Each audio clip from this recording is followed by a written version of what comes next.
Hi guys, what's up? Good day sa inyo lahat. Today's video, kakain kami sa labas, i-date ko si nanay. Oh, ayan oh. Literal, nakain sa labas. Oh. Sa lang ng bahay. Naman, may pa-flowers pa ako. Meron pa kaming juice. Oh, ang ating ulam, natirang isaw, chicharong bulaklak, tsaka stir fry na toge. Oh.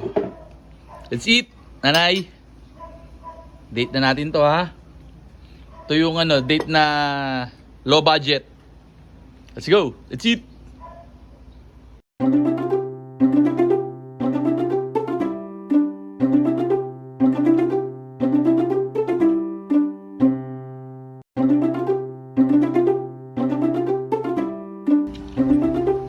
Look at the view. Yan ang point of view pagkakain ka sa labas. Oh.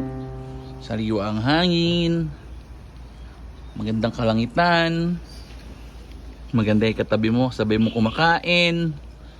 Healthy yung iniinom. Healthier. Pero yung kinakain, hindi healthy. Oh. Gout attack. Gout attack number 1. Gout attack number 2. Gout attack number 3. Bukas, hirap na naman lumakad. Oh. Ito yung masarap na sausawan.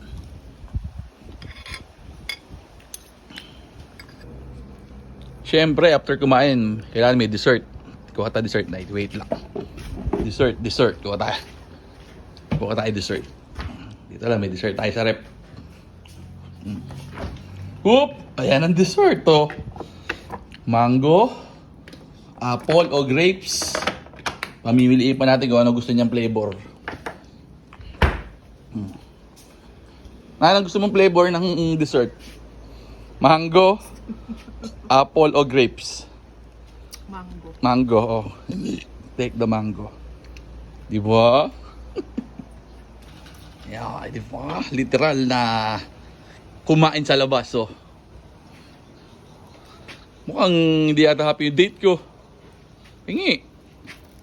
Yung dessert.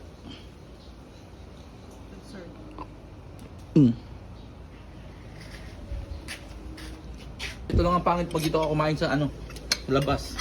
Sa labas ng bahay. Hain mo na, ikaw pa magliligpit. Ikaw pa mag-uurong. Ligpit muna.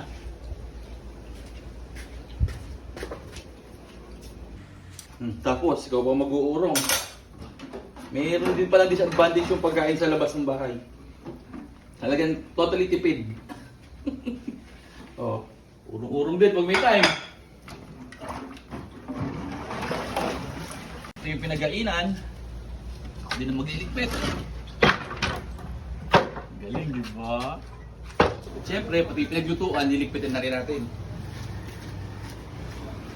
Pero siyempre, isa pang perks, pag sa labas ka lang ng bahay kumain, tapos mo magliligpit, pwede nang matulog. So paano guys, hanggang dito na lang. Yun lang, maraming salamat sa panonood! Deng deng! Ulugan na!